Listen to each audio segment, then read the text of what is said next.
Surprise, universe! It's me, Deadpool, Marvel anti-hero extraordinaire. This is my launch trailer, and research shows that trailers, dubstep, and absolute chaos go together like Wolverine and bad haircuts. Ah, yes, dubstep. The dulcet tones of a computer being lobotomized that make kids go wild. That being said, drop the beat! Deadpool, bang, babes, mayhem! Let's get it on! Deadpool. I feel like this is our white whale, Jason. Oh, I know. Call me Ishmael, man, because I am on a quest to slay the mighty Deadpool review. We've been trying. How many times have we done this exactly?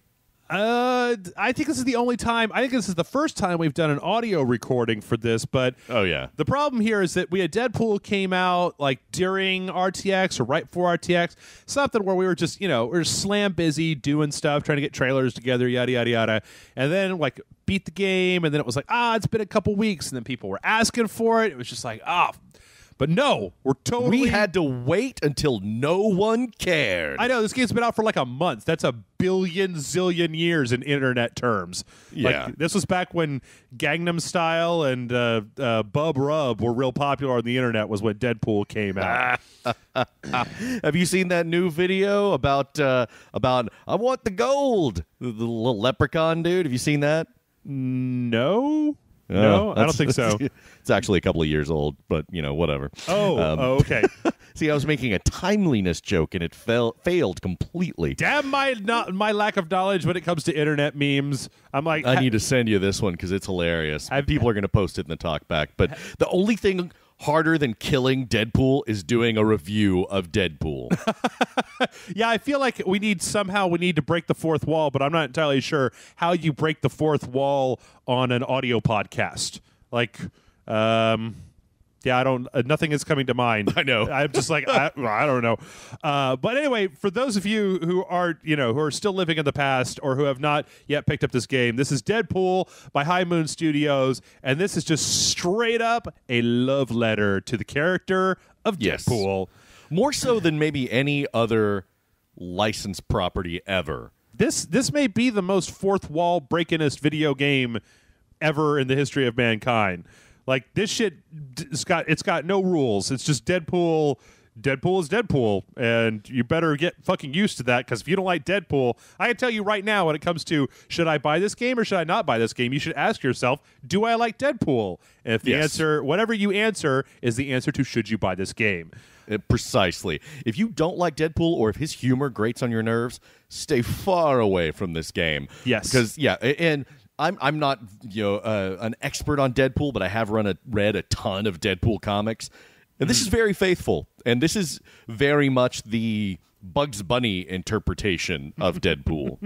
Is there? Oh, so this isn't the Rob Liefeld super serious, everybody's got a lot of pouches on. It's not that.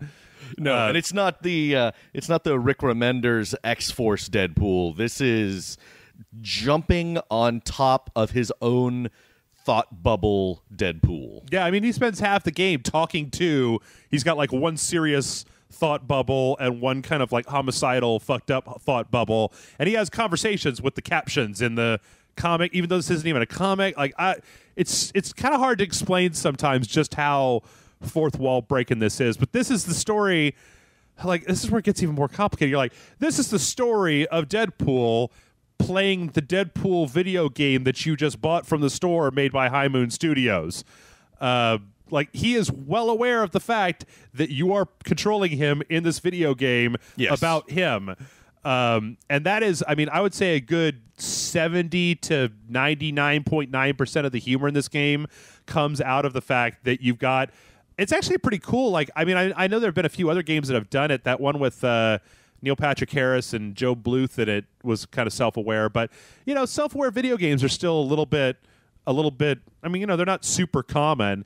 And this game is really smart about it. Like, it knows when to take itself seriously enough to make a point and to be fun, and it knows when to just completely fucking just go berserkoid and like we don't give a shit. Yeah, I mean, just to give you an idea, there are points early on in the game where Deadpool calls the guy doing the voice for him. Oh, Nolan North. Yep. Yeah. Nathan which Drake. is Nolan North. Yeah, yeah, and he regularly calls the developer of High Moon, and he makes the developer of High Moon makes they have arguments about the budget of the game. Mm-hmm. Because the budget of the game or animations will not be up to snuff or something, but it's done intentionally and it's done for laughs and it's done really well. That the biggest strength with this game is that, in my opinion, I thought it was fucking hilarious. Mm-hmm. Yeah, which I mean, it's the story. I mean, the story for the actual game itself tends to be pretty. I mean, I as far as like X-Men comics go, which this very heavily features Cable and the X-Men and Mr. Sinister. Like, it's very much kind of an X A comic. handful of them, though. It really wasn't the parade of mutants I expected it to be. Yeah, I mean, I think it was just enough to get the point across. To let you know that he exists in this world. Right. Yeah. So Mr. Sinister's doing some stuff on Genosha, and the X-Men are trying to stop him, but Deadpool's also trying to stop him. And it's the whole thing. It's like it's cool because the game knows how little we even care about that plot line. How that's there just as an excuse to go from point A to point B, and really nothing more than that. And Deadpool really doesn't care either. Yeah. Yeah, there is this great. This might be one of my favorite scenes in any video game where Cable is trying to Careful. tell. Well, Spoiler. Is that a spoiler? Okay, all right. Yeah, Anyway. definitely. That's All one right. of the best parts of the game. All right. We won't talk about that. But you know what? The thing is, you talk about how the humor is probably the best part of the game, and it probably is. But I'm gonna be honest with you, Jason. This game is not remaking the wheel when it comes to third-person action games or shooters or anything like that. But I thought it was fun. It was well put together. It didn't, it had enough upgrade mechanics and enough Had a ton of upgrades. enemies to keep you going. Enough different, like they kept introducing new enemy types or more of the existing enemy types. Like it never got too easy, and they varied up the levels enough so that there was always something to do. Like I never found myself going, all right, well, I guess it's gonna be 5 minutes before the next cutscene with Deadpool. I guess I gotta blow all this shit up. Like it was a fun system. It's kind of crossed. Maybe like Uncharted with Devil May Cry. There was some hack and slash, there's some shooting, there's some platforming, and it was all effective, and it never really outstayed its welcome to me all that much. That's a nice way of saying it's very short. Well, yeah, this is an extremely short game. I mean, you said how long was your full on playthrough? It was probably about 6 hours. Maybe less. It was a single sitting. That was about the same for me. And then when I got done with the game, I went back and played it a second time to max out all the upgrades in the game. And it clocked in at 3.5 hours if you skip every cutscene and don't pay any attention to the story whatsoever. Which, if you're doing that, I'll be honest, you're doing yourself a disservice because that's where the meat and potatoes of this particular game are. But it is wacky and violent and adult, and it is actually more profane and just adult than you usually see Deadpool in a comic. And most of that comes through the cutscenes and his little comments and scratching his balls and loving boobs and this is just to give you an idea. He said, and I'm probably butchering the comment here, but he said something to the effect of, because I hadn't been using my power attacks that you charge up with this little meter. The what was it?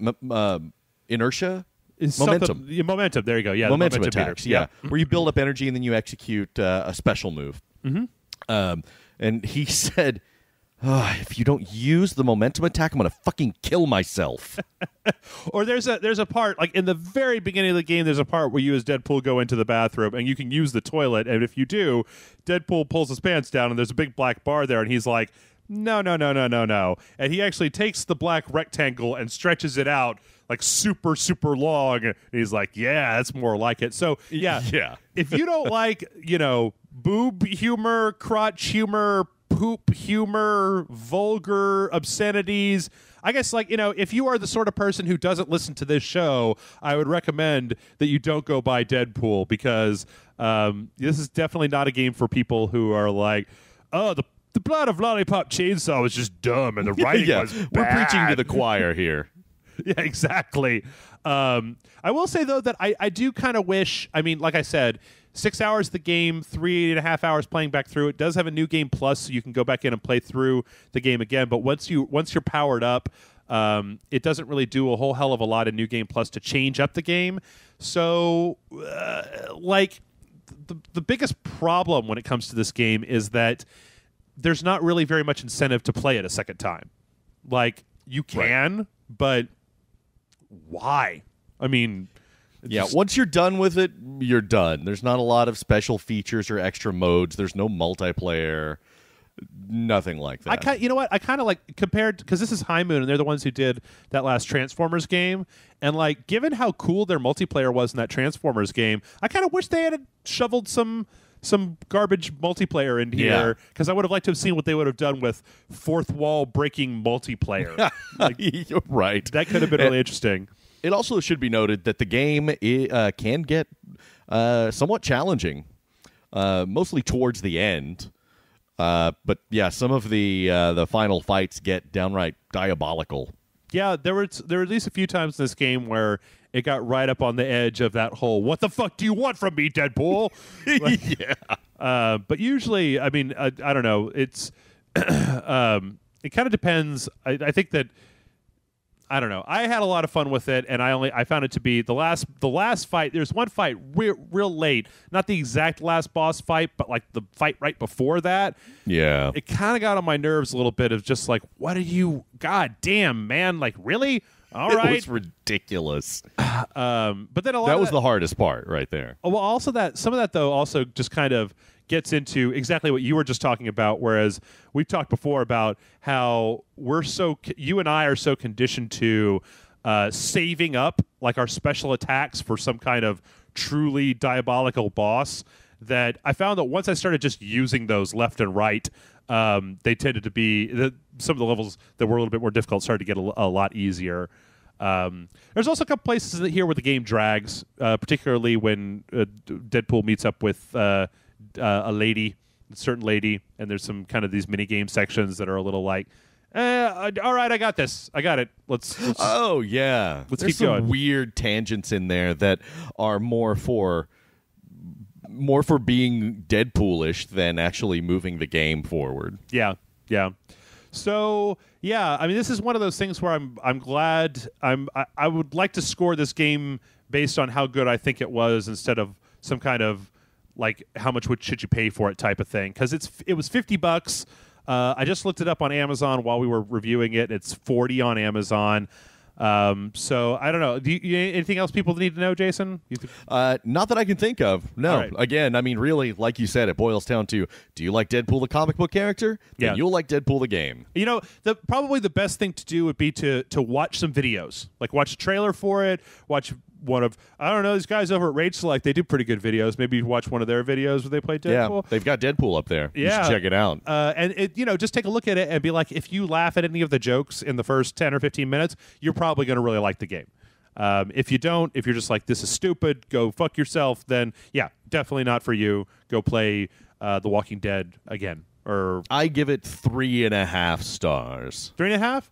I think I go I go a little bit higher than that. I think I go up to 4. Okay. I mean, for what it is, it's just like, it's one of those caveat games where you really have to tell people, as long as you know what this is, you know what you're getting into. You're not like, oh, is that it? Because I could see where if you expected this game to be 12 hours long and then you hit that 6-hour mark and you're just like, oh, we're done? Well, shit. Okay. Yeah. I shouldn't have paid $50 for that. So, but yeah, I give it a good solid 4 out of 5. So I think we need to have Deadpool on the dojo. We need to call. Okay, it's a natural fit. Fourth wall breaking Deadpool. Deadpool is going to come to my house. I feel like by the time we get done, we'll do it over Skype. I don't want to be anywhere near him. Okay, I was about to say, I don't think I'm going to have. I think the green screen is going to get really fucked up if we have Deadpool over. Like, it does not seem very sanitary. One of us is going to have a limb cut off. Smells like tacos. You like tacos, Wade? Silence, fool. Back! It's so loud! Deadpool, back! Babes, mayhem! I didn't sign up for this.